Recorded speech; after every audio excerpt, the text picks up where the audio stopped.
Hey everyone, we are teaching Tilt Brush.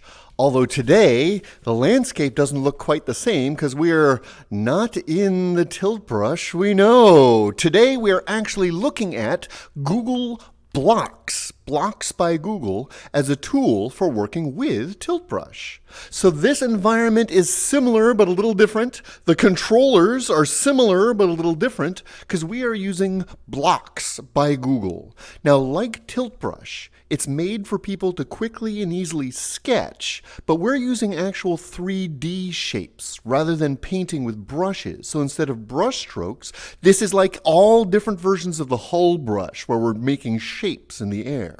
Now, while we can make full 3D objects, this isn't a full texturing rendering program. So this is for making nicely detailed primitives, but I would use another program like Blender, Unity, Tilt Brush itself to add actual textures. So our color palette, for example, is very simple, very limited, simply because we're using it for basic colors. We're not doing the actual textures here in Blocks. So today's special feature, we're actually going to switch to the extrude tool so I can give you a quick demonstration on how to use Google Blocks by Google.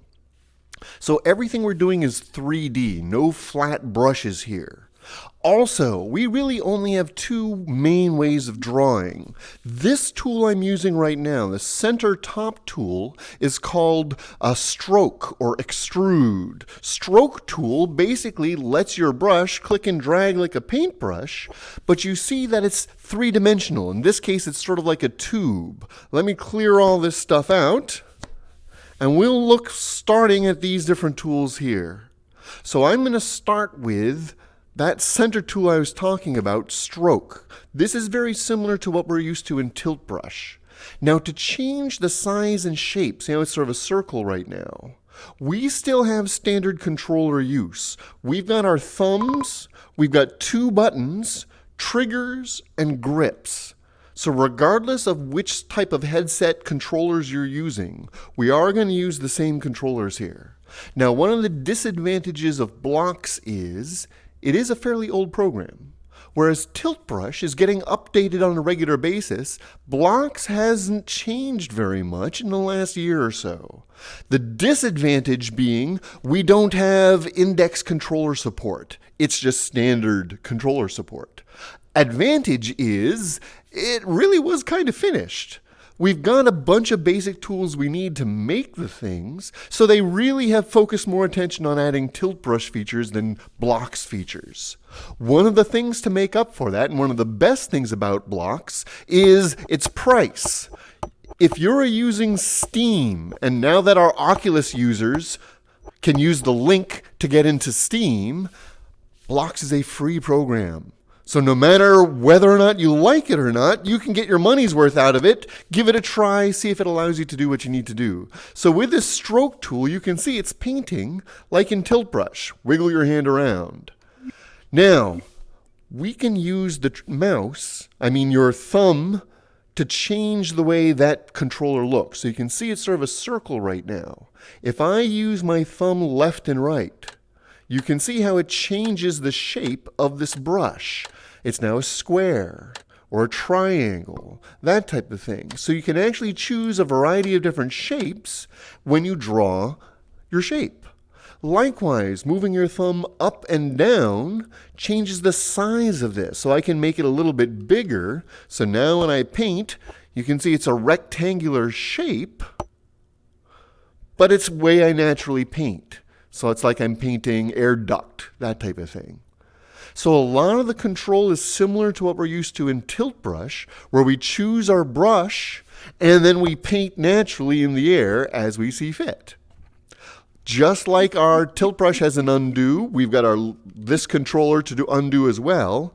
One of the differences is, instead of using your buttons, we're using our joystick or our thumb slider to go left and right for undo and redo instead of clicking. So it's got a few differences that you'll need to get used to. Stroke is your standard paintbrush, but it's always painting in this 3D shape. The insert shape Just like our stroke, left and right with your thumb, whether it's a pad or a joystick, left and right toggles through the different 3D shapes you can create. Torus, cylinder, cube, sphere, or cone. Once you've got the shape you want, just like everything else, click and drag puts that shape into place. And as you can see, the way you move your controller will determine the way that shape is drawn. So those are some different cones being drawn.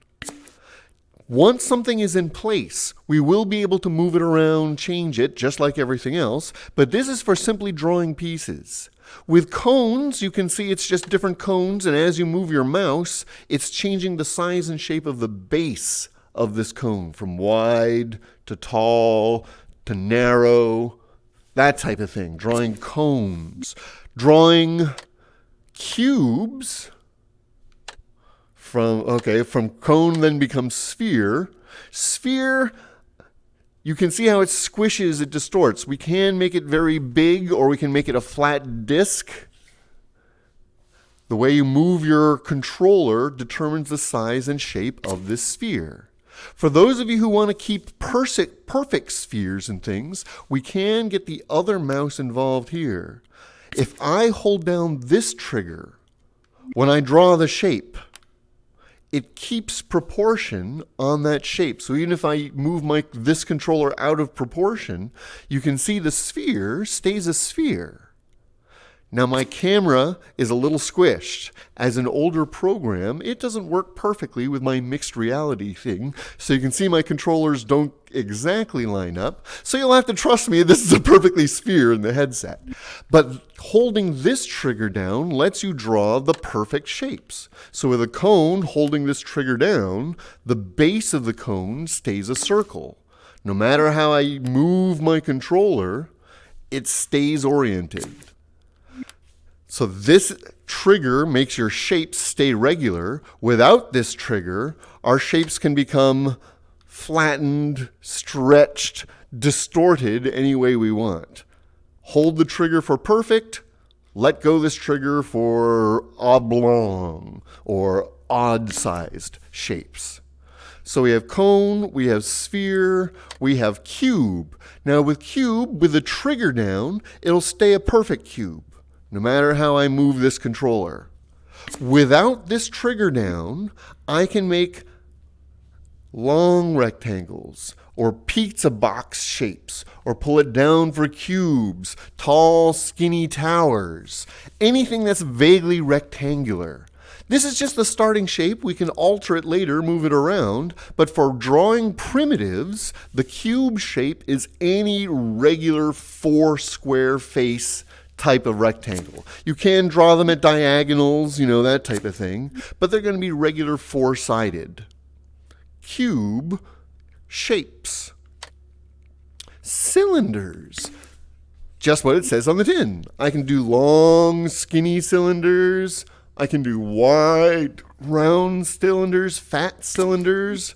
So I can do a pillar, that type of thing. Move it around. Again, holding the trigger down just gives you perfectly round cylinders. They stay round as opposed to a oval-shaped cylinder, that type of thing.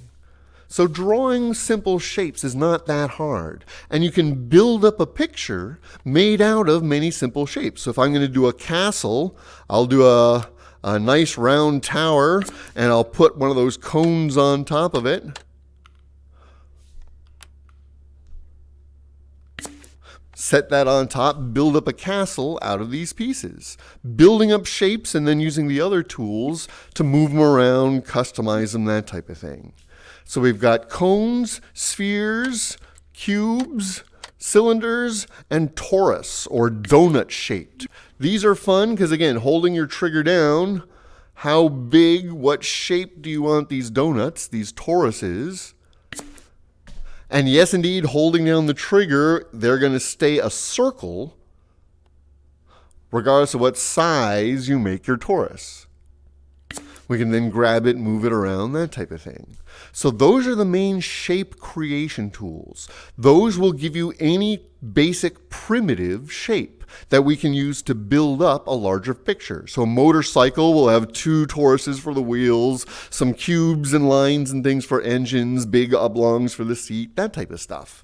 Building up our model out of these pieces. And that first option, shapes, is how we build these pieces. So shape tool is the first one. Stroke was the one we were using earlier where you're drawing like a pen. If you do hold down the trigger for this one, you'll notice it tries to keep your line on the same plane. So that was it drawing that way. Now I'm going to draw it this way. Whoops. Hold down the trigger and draw on this plane. Hold down the trigger and draw on that plane. So you can see how it does keep it flat as you draw your object. So holding down the trigger acts as a constraint as you create these shapes. So I can make sure I've got a wall and the ducting I do follows that exact plane of the wall. I don't have to worry about variation. It keeps it on a plane. Now you will notice, just like tilt brush, if I grab, I can move the world around. So I can scale up and scale down, that type of thing. So moving around in blocks is just like moving around in tilt brush. That way I can get to where I want to be, scale to the size I want, and then let's make this one smaller. Down, down, down, down, down with your thumb, down, down, down. Now I can draw these more fine lines coming out. These are little triangles, that type of thing. So the stroke tool is drawing like a pen, but it's always going to be drawing in a 3D shape. Now, once we have some pieces drawn in, shapes and things like that, the paintbrush is purely a recolor tool. And the color is all or nothing. So if I have the torus here, I cannot do a candy stripe torus. When I choose a color, unless the back hand is your colors, when you choose a color, it's all or nothing. The whole torus changes. Choose blue, blue. That whole line I drew there turned blue. Now I'll do orange, orange. So some shapes, as you're drawing them, are broken into segments. Any shapes you create, it's all or nothing. That paintbrush tool, choose any color. Here's a lovely metallic. But you can see the whole thing turns metallic at once. So the painting tool, it really is just there as a guide. So when I take this model and I put it in Tilt Brush, or I put it in Blender, those colors are there to represent where I want the final textures to be.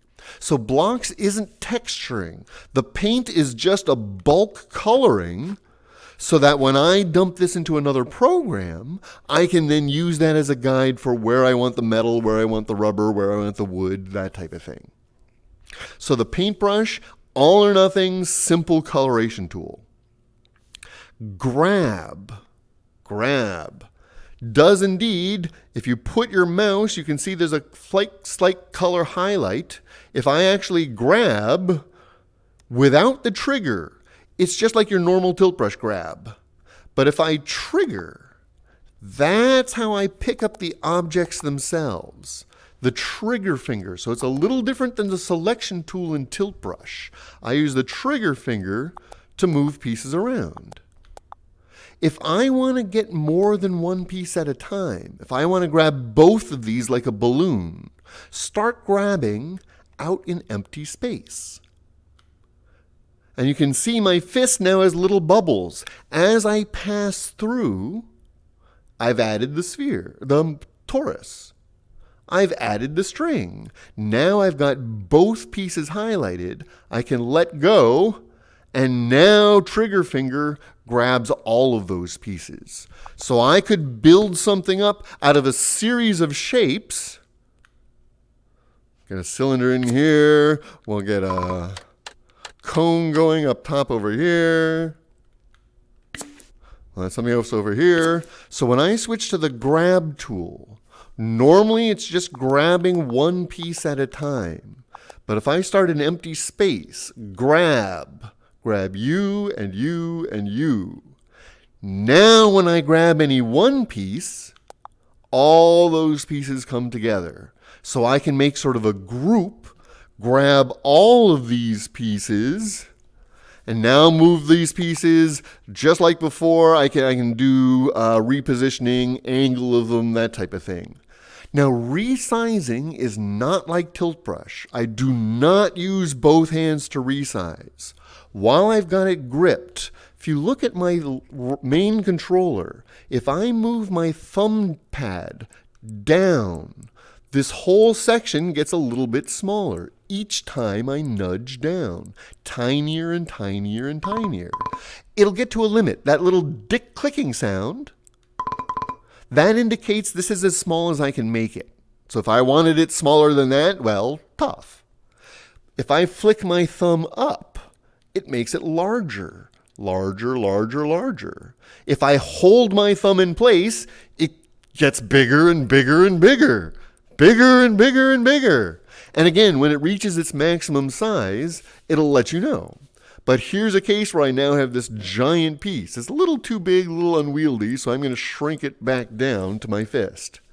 So when you grab pieces, whether it's a single piece or many pieces, start in the outside to get the many pieces, and then your thumb up and down, thumb up and down makes it bigger and smaller.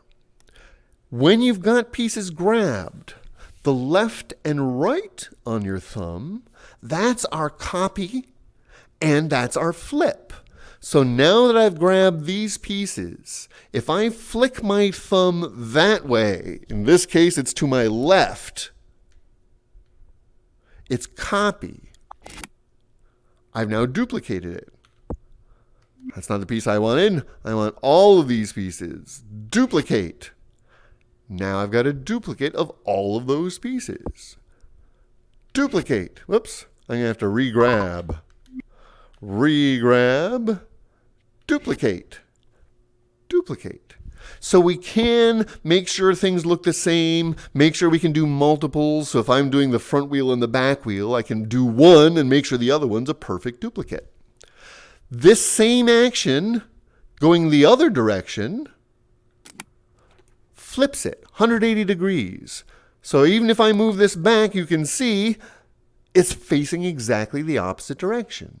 So it not only has a duplicate, it has a flip as well. So I could do bird's wings and things, duplicate and flip, and now it's going to be the same in both directions. This is especially useful for making models of vehicles, things like that, where you really want them to be symmetrical on both sides.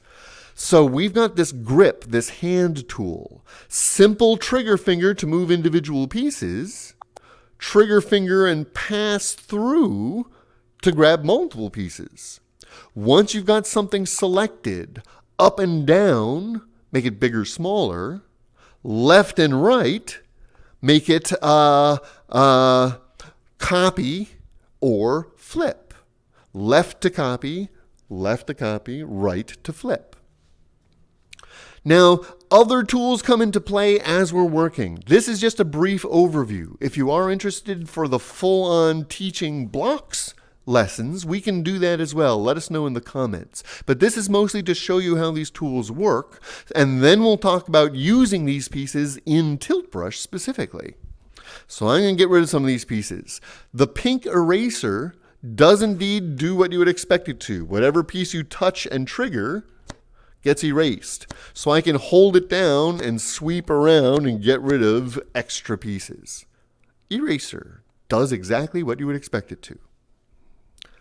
Which leaves us these needle nose pliers called Modify. This is one of the more complicated tools. This allows you to take your basic shape and then start to break it into pieces, manipulate it. So if I've got this torus, maybe I want to have certain pieces spike out. You'll notice as long as I've got this tool in hand, I can see all of the outlines, all of the pieces that make up this shape. This actually lets me grab any of those lines and pull it and distort that shape. Or I could grab any of these corner points, they're little spheres, and pull it out away. So you can see how it actually distorts. So now I'll grab one of these pieces and pull these pieces forward. So we can actually distort these shapes, customize them using the pliers tool, the modify tool. It's easy for it to get out of hand. Here's where the undo tool really comes in handy as well to reset it back so we can try something else. Or even make a duplicate. So if we mess up the first one, we can go back to the original.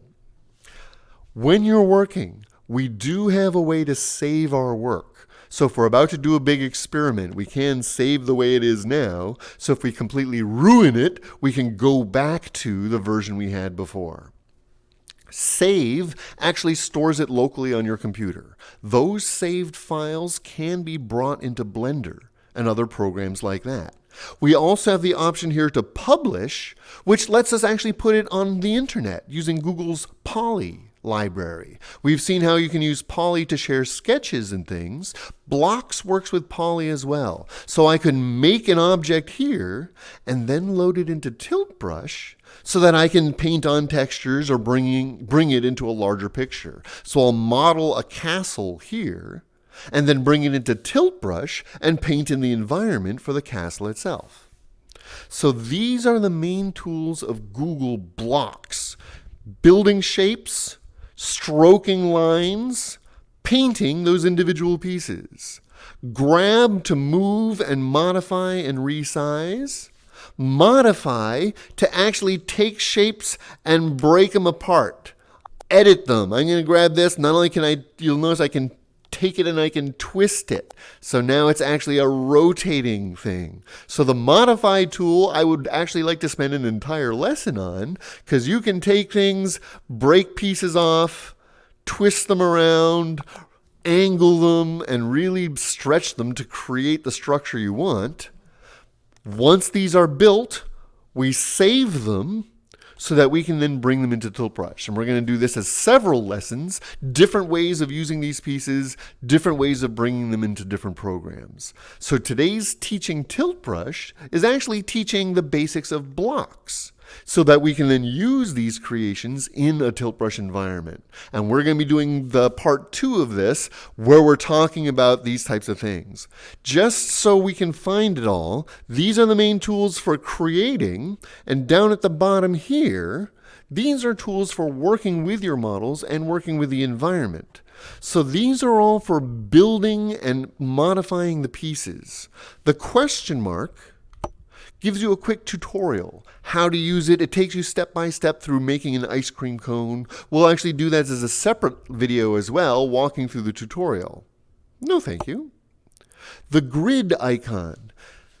Getting things to line up can be tricky. So the grid icon actually puts this grid around my controller. So as I've got things, if I switch to the hand and I grab this guy to move it, I can use this grid to try to make sure things line up, things are even, things are pointing in the same direction. It's purely visual, but once the grid is on, you can see how my objects sort of snap to that grid. If I turn the grid off, I can wave it around however I want. If I have the grid on, it tries to snap to specific orientations. So if I've got it on when I start painting, everything I paint will line up according to that grid. Useful tool, especially if you're doing things like cityscapes and stuff where you want all the buildings to follow the exact same lining up. Grid tool makes everything line up. Save, regular save. There's a file on your PC, or if you're using Quest and the Oculus Link, if you look in Documents, there'll be a new folder called Blocks. So Documents, Blocks, models is where it's going to save most of these types of files. It does actually is compatible with the OBJ files. So programs like Blender should be able to import these guys to use within your own other programs, or to use that to add texture, to give it animation or whatever it is you're trying to do with these pieces. So blocks is where we're building the prototypes using a more advanced program like Tilt Brush or Blender to really make it the way we see in our vision. So grid, save a copy, helps you make duplicates. So if I'm doing a prototype race car, I can then do variants of that race car without having to rebuild them from scratch, automatically saving it as a duplicate. Whoops. Yes, like Tilt Brush, you can switch hands and things. The trouble is, since my controllers aren't Vive controllers, getting it to read that bump is sometimes tricky. But I digress. Grid, saving, publish will indeed put it to Poly. So you do need to be logged into Poly on your browser. If you're on a PC using Steam type of thing, it will open a browser, make sure you're logged in or has your password. If you're using the Quest, I believe you're going to be able to use the Poly library using your Quest account, whether you're logged in through the Google app, or if you're using the Oculus link to connect to a computer, you'll be able to directly upload to and from the Poly library. That's what the publish is for, is the online saving. Regular save is local to your computer in documents, blocks, models, or publish to go to your Poly account at poly.google.com. There's a song in there somewhere, but we're not going to go there. The plus sign. Plus sign basically takes you into a reset, start a new map, that type of thing. It will ask if you want to save your work if you haven't, but that way basically it's making a new model, making a new object. There is a limit to the size you can use, so it won't go an infinite model size. You'll notice once you start building, it actually creates a wireframe cage around you, both for orientation and to give you an idea of what your upper limit is. What's nice is these models aren't as memory intensive as if you drew it from scratch in Tilt Brush. So the dreaded low memory warning on the Quest isn't quite as prevalent if your main blocks are imported as models. That will save a little bit of power. So I can then focus on more texturing, on more landscaping, that type of thing. Now, with our thumb triggers on our controller hand, the top button does take us to our menu of more advanced options. It includes things like your favorite models from your Poly library. It includes things like changing the environment. So instead of the blue landscape, we could have a desert landscape, or an empty black, or an empty white environment, that type of thing. On the live, it doesn't come through very well, so I'm going to go back to the regular night scene. That's similar to our Tilt Brush. So that top thumb trigger takes you to the various options for the blocks environment, for your blocks tools, for saving and loading different models. So from here is also the folder that actually takes you to your own Poly library account, that type of thing. At the bottom of this option screen is Labs. Labs is similar to Labs in Tilt Brush, where it's got a lot more of your specific options for how you want to use the program. This is where you could import a reference image, sort of like in Tilt Brush, where I can bring in a picture to use as a reference for while I'm painting. You can bring in a reference image here as well. Options is basically all of the different things we can do. So options has our reference image. We've got our labs for our bringing in various vertice counts, that type of thing. Again, we'll do a more advanced class on blocks later on. But the top thumb trigger is how you get to those more advanced options. So for now, I'm going to leave it at that. So have fun experimenting. I'm going to switch back to my stroke tool for our standard message. But this is getting into making models, making objects for us to use in Tilt Brush. Now that we can see how we can build them, we're going to have a separate lesson on transporting them back and forth, accessing your Poly library, that type of thing. Thanks for joining us this time. Go ahead and try out Blocks by Google. If you're using Steam, it is free. on Steam. It is also maybe available through the other methods as well. Since it is not as up-to-date as Tilt Brush, we're going to see, hopefully, with this new flood of users, if we can get Google to re-look at blocks and add some of these features that are going to make our lives oh so much nicer. For now, have fun with your Tilt Brush, and we look forward to teaching you some more. Enjoy, everybody!